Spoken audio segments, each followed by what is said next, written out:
Hello and welcome back, everyone, to Jesus Christ. That's a lot of repair damages. 13.2 million. Have you seen my wheelchair? Honestly, we are done with Hesperus, so we are off to Wernke. Yes, Wernke. It's at the bottom. Yes. Why was Solaris so afraid he had to go to Outreach? Because New Exford was eating Hesperus.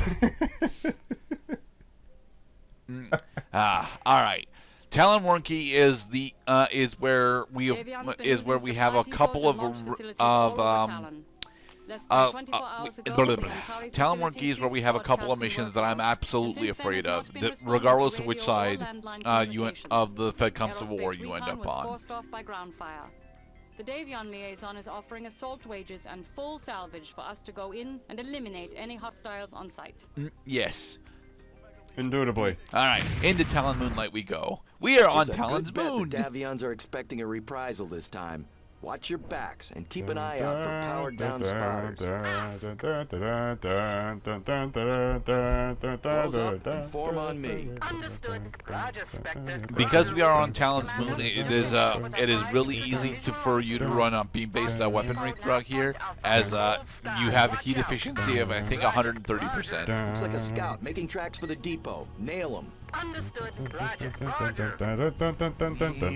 Bonk. He has been cored. Look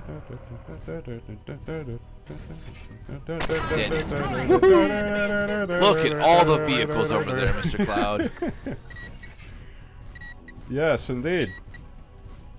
One of them is already dead. It's mostly a bunch of condors, so we should be fine. The other ones are ironically blocked, not by just one, but two mountain ridges. Yeah. I do like this mission, especially if you want to experiment with heavier beam pod based mechs, but I didn't bring a mech with this. I brought our Daishi, so let's see how well we do against just a swarm of vehicles. Let me know if you get an ID on any of them. Slicing with Daishi, here we go. I'll kiss you on the forehead with my four missile launch. Now, for the record, it's not we're not using missiles. We're using artillery right now. Uziel's down. And fire. Damn it, we missed. Other Uziel down. Now we can focus on the swarm of vehicles. Oh yes, indeed. We have a well-populated enemy battalion ahead of us. And they're strafing. Dropship on site, not responding to IFF. Consider it hostile, people. Looks like it's in a power-up cycle. You might want to deal with Thankfully, the LBX AC-20s that we're running have the ability to one-shot a majority of the vehicles in the game. Yes. I mean, it won't take down the Harrington and Arlington battleships that we were fighting off earlier, but it'll do everything. It'll do almost every vehicle short of those. Cool. Two condors, nice. There. That's a majority of the vehicles. Yes, the spaces are getting grayer. Wonderful. We have to killify the entire moon once again. Bring things as it ought to be. Target destroyed. Okay. All systems are go. Alpha reached. Demolisher. The sequel to Demolisher 1. My nemesis. For the record, we never get to see a Demolisher 1 issue tank. Was it in Mechwarrior 3? Take out the designated honestly, I don't think Mechwarrior 3 actually had any sort of vehicle presence. But then again, I wouldn't know because Mechwarrior 1 and 2 were DOS games, and Mechwarrior 3 is a game I've never actually played. Because that strikes me as exactly the kind of joke that the developers would put into the game. I'm reading a power spike from the Rothgar commander. Hrothgar is live. Blow it up now. And oh crap! Ouch! Hope they weren't planning on leaving in that dropship. Depot secure. All hostiles eliminated. Destroy the Sir, Black Agent Cobra Moonlight Max. is inbound. Looks like the rest of the Cobras. Roger. Spectre elements, prepare for a hasty defense of the Antari depot. Roger. Target destroyed. Hasty Target defense. destroyed. Another one bites the dust. Yeah, these guys get to work right away. Target destroyed. All right. So Colonel Burr is another mercenary captain. He is running around in what looks to be a Loki, and as such, he can get cored in one shot with our triple LBX AC-20s. Also, our dudes took him out by ramming him, apparently. Roger. Copy. Mustang running the Atlas is now at moderately damaged health. Yep. Hang on, guys, I'm coming. The goddamn checkpoint was in the other direction. Hold on. Okay, I'm turning right now. Stupid mountains.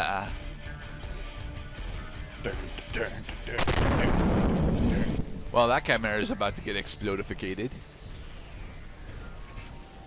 There, an explodificated Chimera. Ryoken.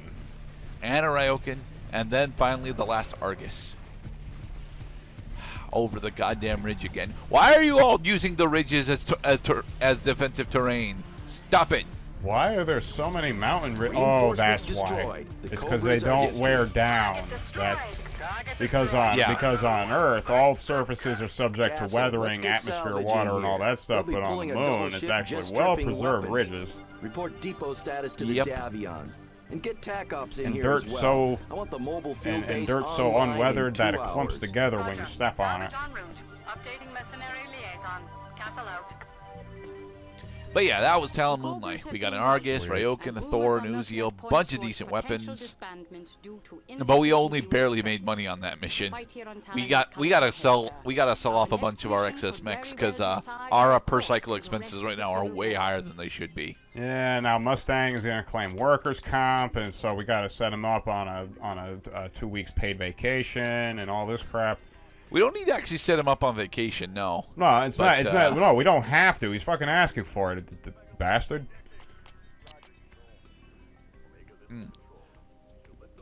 Sadly, I forgot to actually switch out the paint jobs of our Atlases, so I'm doing that now. Well, I mean that. All right. I honestly, like, on the subject of appearances, it strikes me now that it's more important that your AI looks cool, but your vehicle, well, all you are is just a jostling little horizontal bar on the bottom of the screen. Oh, and a really cool looking HUD. Gotta give creds to the really cool looking HUD. All right, this is the mission that I'm scared of, and we'll be doing it next time, because this time we're just going to be outfitting our Fafnirs as laser pods. We do actually have a couple heavy Gauss cannons, so I think this one specifically will end up running the heavy Gauss cannons that we picked up. Ballistic. But you'll notice that aside from the heavy Gauss cannons, the only other thing that the Fafnir can honestly run are beam pods. So Bean pods, some ER medium lasers for you. like green beans, legumes. There. Black bean, cheese, and pico de gallo burrito. Oh God, yes. Now the Fafnirs, sadly are actually really goddamn slow mechs. So I'm putting in as much of the tech as I can on them in order to compensate for their less than good speed, but you can't actually make the Fafnirs a fast mech, to be perfectly honest. As it is true. I'm not going to be running the Fafnir, so having them have weapon groups 3 and 4 is fine by me. And the other Fafnir.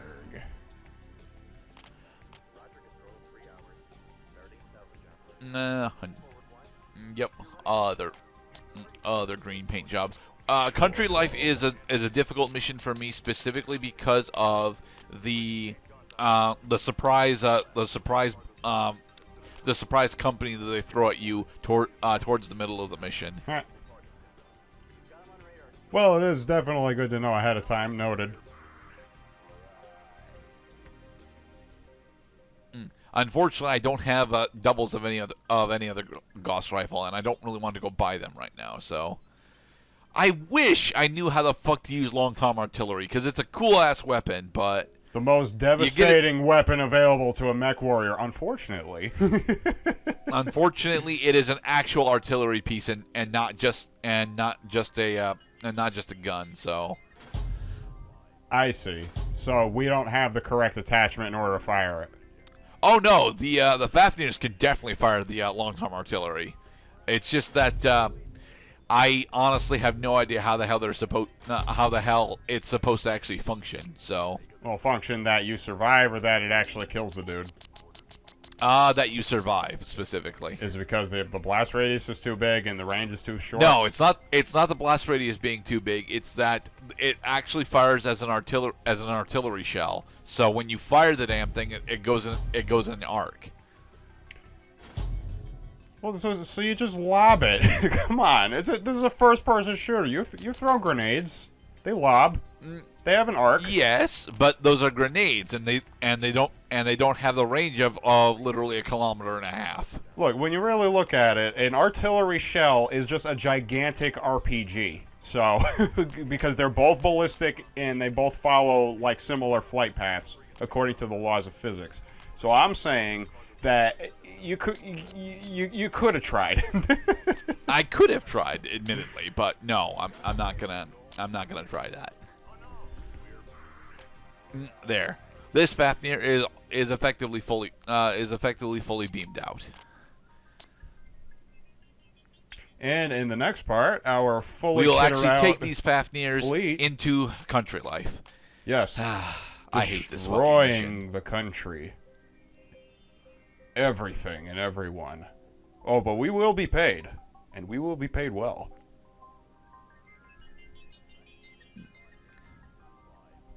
All right, let's go.